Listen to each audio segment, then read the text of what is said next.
ఓం నమః శివాయ శ్రీమాత్రే నమః. మిత్రులకి శ్రేభిలాషులకి అలాగే నేను ఇంతగా ఆదరిస్తున్న యూట్యూబ్ ప్రేక్షకులందరికీ కూడా పేరు పేరు ధన్యవాదాలు. మిత్రులారా, మీ అందరికీ పరాదేవత ఎల్లవెల్లలా మీతో ఉండి మీ మనోవాంఛ నెరవేర్చాలని మనస్ఫూర్తిగా కోరుకుంటున్నాను. ఈరోజు మనం మంత్రాలలో రకరకాల మంత్రాలు ఉన్నాయి. అందులో శాబరీ మంత్రాలు చాలా శక్తివంతమైనవి. ఇవి లోకల్ భాషలోనే ఉంటాయి. అంటే జనరల్గా మంత్రానికి ఓం నమః ఇలాంటివి లేకుండా మనం మాట్లాడుకున్నట్టుగానే ఉంటాయి. అందులో చాలామంది రాబోతున్న సమయం అంటే మనకి ఈ అమావాస్య నుండి ఆ తర్వాత వచ్చే అమావాస్య వరకు సంపద పరంగా చాలా ఇబ్బందులు రాబోతున్నాయి. ఆర్థికంగాను, మానసికంగాను, శారీరకంగాను ఇబ్బందుల్ని చూడబోతున్నాం ప్రపంచవ్యాప్తంగా. అలాంటి సమయం నుండి మనం బయటపడడానికి మీకు ఈరోజు నేను ఒక తేలికైన శాబరీ మంత్రం చెప్తాను. ఇది సనాతన ధర్మాన్ని నమ్మే ఎవరైనా సరే ఈ మంత్రాన్ని చేయొచ్చు.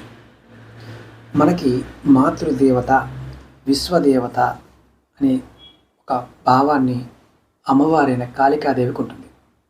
ఆమె విశ్వానికి తల్లి లాంటిది.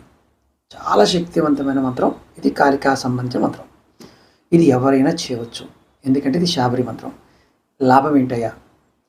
వ్యాపారం, సర్వవ్యాప్తమైన సంపద, విజయము, వృద్ధి కావాలనుకునే వారికి ఈ మంత్రం ప్రసాదిస్తుంది. ఎవరికైనా సరే ఇది సంపదనిచ్చే అత్యంత అద్భుతమైన మంత్రం. రోజుకి 11 సార్లు మాత్రమే అనుకోవాలి.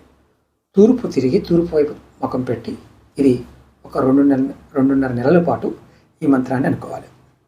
మంత్రం ఆడవారైనా మగవారైనా చేయవచ్చు. నమ్మకంతో, విశ్వాసంతో చేయండి. మంత్రం చెప్తాను, వీడియో డిస్క్రిప్షన్లో కూడా పెడతాను, చూడండి. ఓం కలం కాళి మహాకాళి సర్వాంగ సుందర్ జీవ వ్యాలి చర్ 20 टब तो पूजा पान बताई।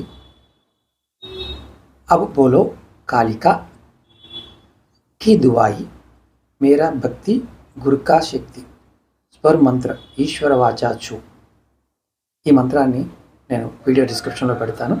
మీరు ఆ మంత్రాన్ని కాపీ చేసుకొని రోజు 11 సార్లు ఒక రెగ్యులర్గా నెలసరి ఉన్నప్పుడు ఆపేయండి, కంటిన్యూ చేయండి. ఖచ్చితమైన ఫలితం కలుగుతుంది. ఇది రాబోయే రోజుల్లో ఆపదను తొలగించి మీకు అద్భుతమైన సంపాదిస్తుంది. అలాగే మీకు ఈ వీడియో నచ్చినట్లు లైక్ చేయండి, ఛానల్ని సబ్స్క్రైబ్ చేసుకోండి. ఓం నమః శివాయ శ్రీమాత్రే నమః.